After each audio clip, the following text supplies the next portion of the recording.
South Hadley, Massachusetts, and we have the Hadley Navigational Canal. And my friend wants to learn something about it. What do you want to learn? So, Robert, I heard that there's locks in the South Hadley Canal. Yes, there was actually 9 locks, 5 of them right here. The fourth one is right where this driveway is. It's 75 feet long and 6 feet higher than the edge right there. The third one's down there. We're going to visit it. The second and first was also down there. The fifth one was up 75 more feet. So let's go visit them and see what we can find.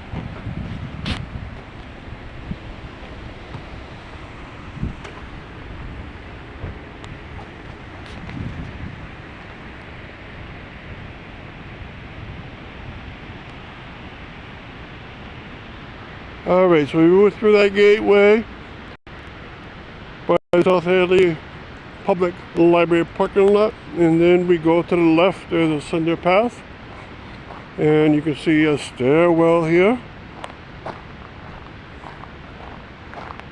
And yes, there were 9 locks, 5 of them in one place to raise the boat. There was one at the start to make sure the level of the water of that day matched that in the canal and the river. There was one at the other, 2 at the other northern end to do the same, to get the boats from the level of the river water into the level of the canal water.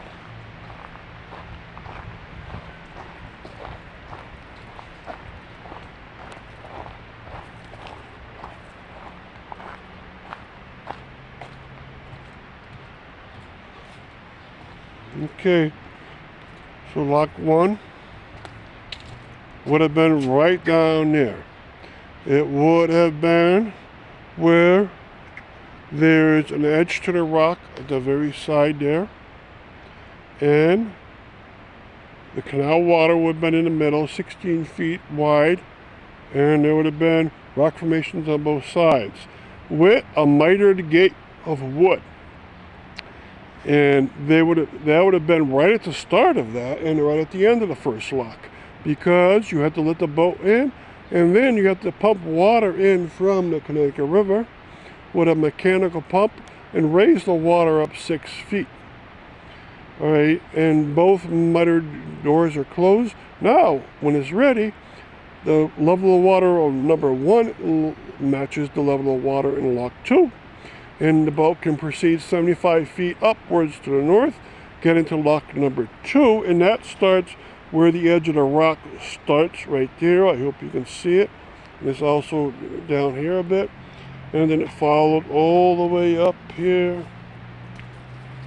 All the way up here till about right at that location of crossing those. That's 75 feet. I've measured that before. It's 16 feet across. That's lock 2 that we're in. We're on a porch that lets us look over. And so that was lock 2. And they did the same as in lock 1. All right? They want to proceed. So both miter gates have been closed. And by miter, they're at a 90-degree angle to each other. So they close as a miter closure is. And then they stay there. They want to get up to the next lock. Right? And how are you going to do that?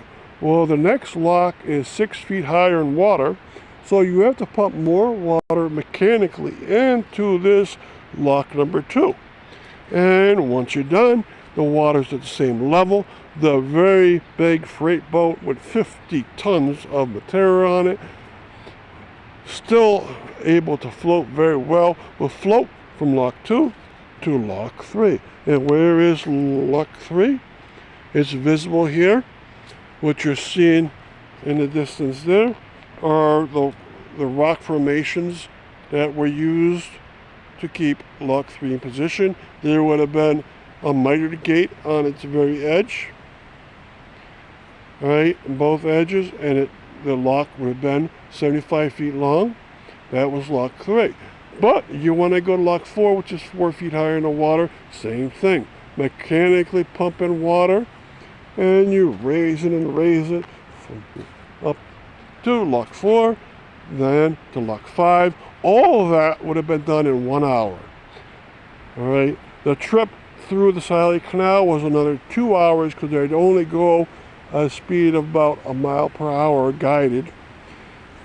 And thus 3 hours later, you'd be over the Great Falls of South Hadley, and you'd be on your way upwards to Northampton or Montague or Vermont or New Hampshire, wherever you wanted to drop off your goods.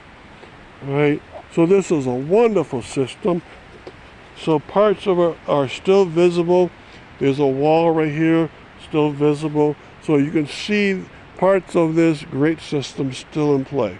I wish they'd fix a little bit more, but what a wonderful way of doing it. So this is in Lower Riverside Park of South Hadley, and there's many more stops on this great South Hadley Navigational Canal tour, so make sure you catch them all. I'll talk about all the features of the canal, and I'll also talk about this park much more. I'll talk about the mills that were in it. I'll talk about the dams that have been built inside of it, and the gatehouses and so forth and so on. Alright, so I'll give you a look around, and that will finish it off for you. I hope you understand it. If you want more information, just read my webpage, get more pictures, get more explanation. Thank you very much.